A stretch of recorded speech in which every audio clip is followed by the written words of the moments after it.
my dear student, how are you? I hope all are fit and fine. This is MD Mahmoodur Rahman, Assistant Professor, Department of Chemistry, Milestone College.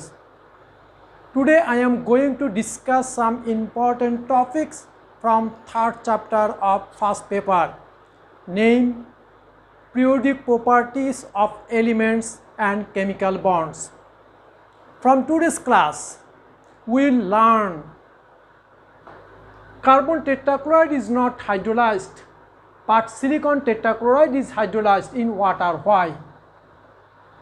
Nitrogen pentachloride is not formed, but phosphorus pentachloride is formed. Why? Ammonia is more basic than phosphine. Why? What is chalcogens?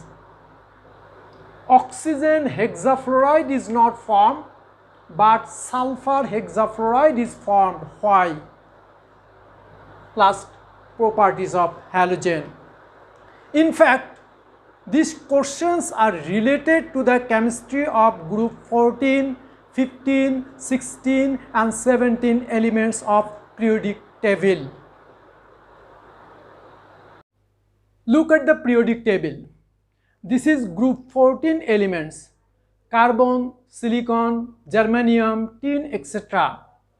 Carbon and silicon, both elements combined with chlorine form carbon tetrachloride and silicon tetrachloride. This is the similarities. Next, group 15. This is the group 15 elements: nitrogen, phosphorus, arsenic, antimony, bismuth, etc. Nitrogen and phosphorus, both elements combined with chlorine form nitrogen trichloride and phosphorus trichloride. Again, nitrogen and phosphorus, both elements combined with hydrogen form ammonia and phosphine. This is the similarities. This is group 16 elements: oxygen, sulfur, selenium, tellurium, polonium, etc. Group 16 elements are called chalcogen. Chalcogen, that means ore forming elements. Oxygen and sulfur combine with metal form metal oxide and metal sulfide. Some metal oxide and sulfide are found in mine as ore. That's why group 16 elements are called chalcogen.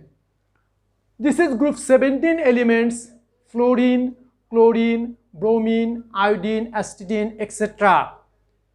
Halogen, that means sea salt producer.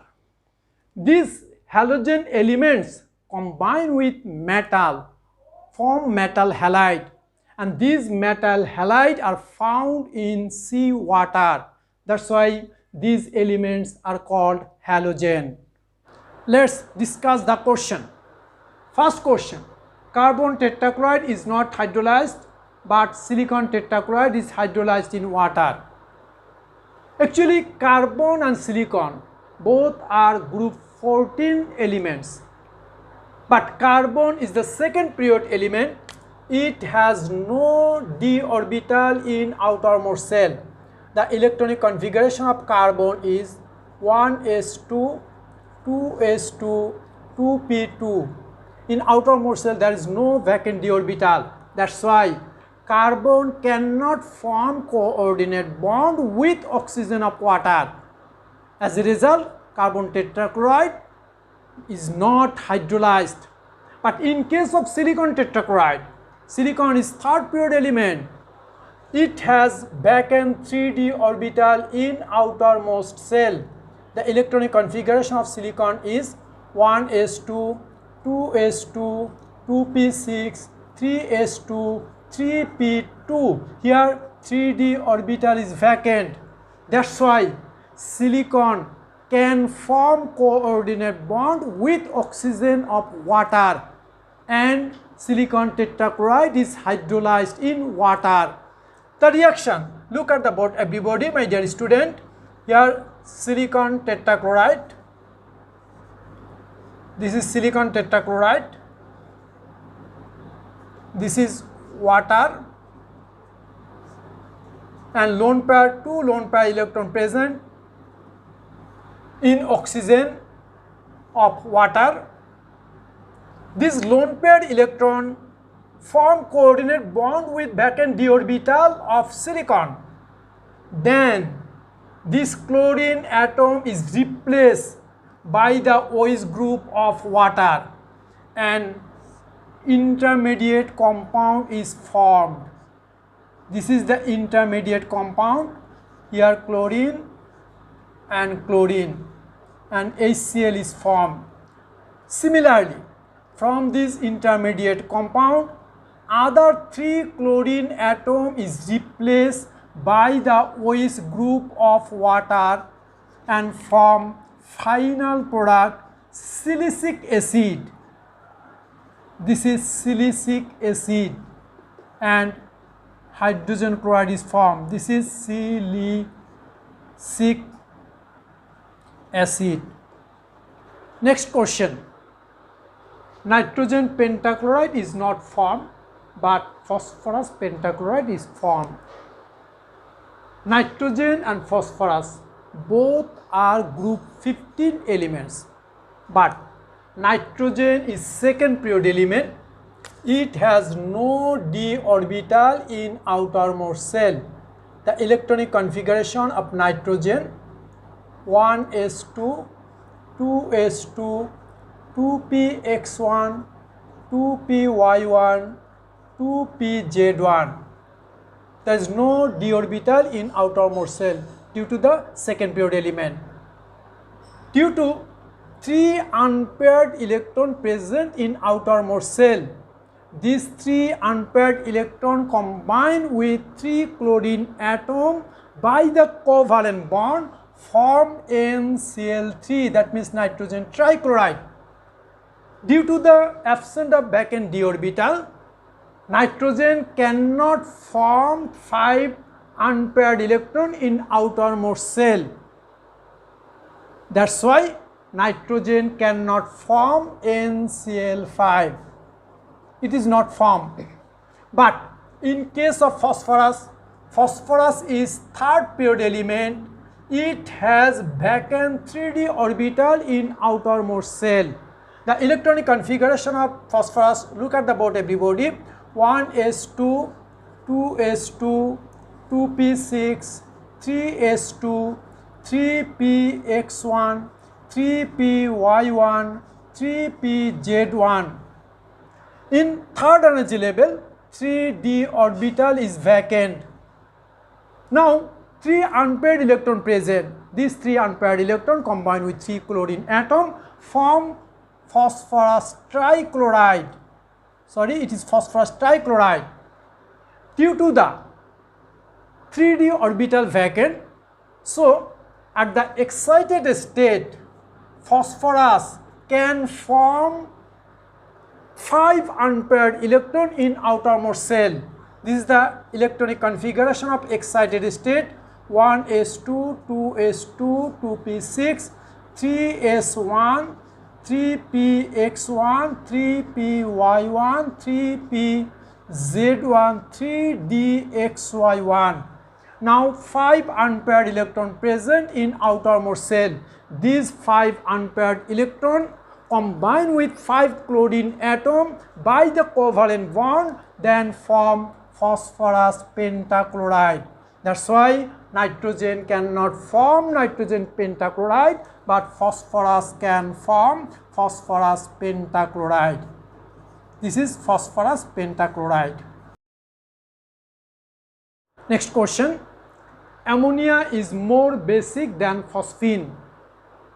Both ammonia and phosphine, nitrogen and phosphorus has lone pair electron.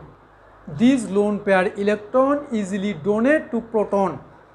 According to Lewis concept, the substance which donate pair of electron is called base.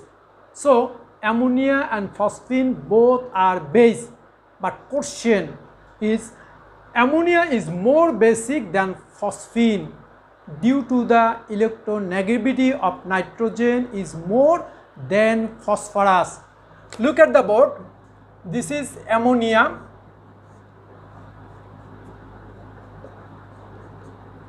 nitrogen has lone pair electron. This is phosphine. Phosphorus has also lone pair electron, but electronegativity of nitrogen is 3, but electronegativity of phosphorus is 2.1. So electronegativity of nitrogen is more than phosphorus. That's why these nitrogen hydrogen bonded electron attract more towards the nitrogen atom.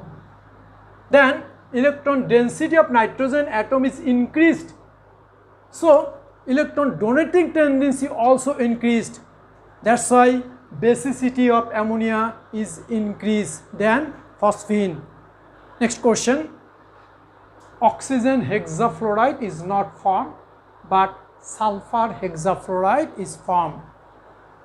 Both oxygen and sulfur are group 16 elements, but oxygen is second period element.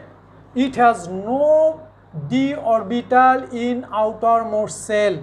The electronic configuration of oxygen is 1s2, 2s2, 2px2, 2py1, 2pz1.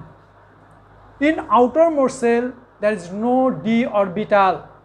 That's why oxygen cannot form 6 unpaired electron in outermost shell at the excited state. That's why oxygen cannot form covalent bond with 6 fluorine atom. As a result, oxygen hexafluoride is not formed. But in case of sulfur, sulfur is third period element. It has vacant 3d orbital. The electronic configuration of sulfur is 1s2, 2s2, 2p6, 3s2, 3px2, 3py1, 3pz1. In outermost shell, 3d orbital is vacant. That's why sulfur can form 6 unpaired electron in outermost shell at the excited state. Look at the board. At the excited state, the electronic configuration of sulfur is 1s2, 2s2, 2p6, 1 electron from 3s and 1 electron from 3px is shifted to 3d orbital. Then 6 unpaired electron is formed in outermost shell of sulfur. 3py1, 3pz1, 3dxy1, 3dyz1. Now 6 unpaired electron form at the outermost shell. These 6 unpaired electron combine with 6 fluorine atom by the covalent bond and form sulfur hexafluoride. That means oxygen cannot form oxygen hexafluoride, but sulfur can form sulfur hexafluoride. Now properties of halogen. The halogen elements are fluorine, chlorine, bromine and iodine. Among the halogen elements, fluorine and chlorine are found at gaseous state. Bromine is found at liquid state and iodine is found at solid state. That means fluorine and chlorine are gas, bromine is liquid and iodine is solid. Due to the intermolecular force of attraction, that means van der Waals force of attraction, the van der Waals force of attraction increased with increase the molecular mass of halogen from upper to lower. The molecular mass of iodine is more. That's why intermolecular force of attraction between the iodine molecules is more. That's why iodine is found as solid state. The intermolecular force between the bromine molecules comparatively less. That's why bromine is found as liquid state. The intermolecular force between the fluorine atoms and fluorine molecules and chlorine molecules more less. That's why fluorine and chlorine found as gaseous state. Again, halogen elements combine with hydrogen form hydrogen halide. That means hydroacid of halogen. The hydroacid of halogen are hydrogen fluoride, hydrogen chloride, hydrogen bromide and hydrogen iodide. The strength of hydroacids of halogen depend on the size of halogen. The strength of hydroacid is increased with increasing the size of halogen from upper to lower. That means the size of iodine is large. As a result, the strength of hydrogen iodide is more than hydrogen bromide, than hydrogen chloride, than hydrogen fluoride. So the order of strength of hydroacid of halogen is hydrogen iodide is greater than hydrogen bromide is greater than hydrogen chloride is greater than hydrogen fluoride. Now the reaction of chlorine with sodium hydroxide. Reaction of chlorine with sodium hydroxide. Look at the board. The reaction is chlorine reacts with sodium hydroxide and produce sodium chloride, sodium hypochlorite and water. This is the disproportion reaction. Disproportion reaction. What is disproportion reaction? The reactions where simultaneous oxidation and reduction take place of same element is called disproportion reaction. Look at the board. In this reaction, the oxidation number of chlorine is 0. In sodium chloride, oxidation number of chlorine is -1. In sodium hypochlorite, oxidation number of chlorine is +1. So from 0 to -1, this is reduction reaction, and 0 to +1, this is oxidation reaction. So in chlorine atom, both oxidation and reduction occur. So this reaction is called the disproportion reaction. Okay, my dear student, no more today. Allah Hafiz.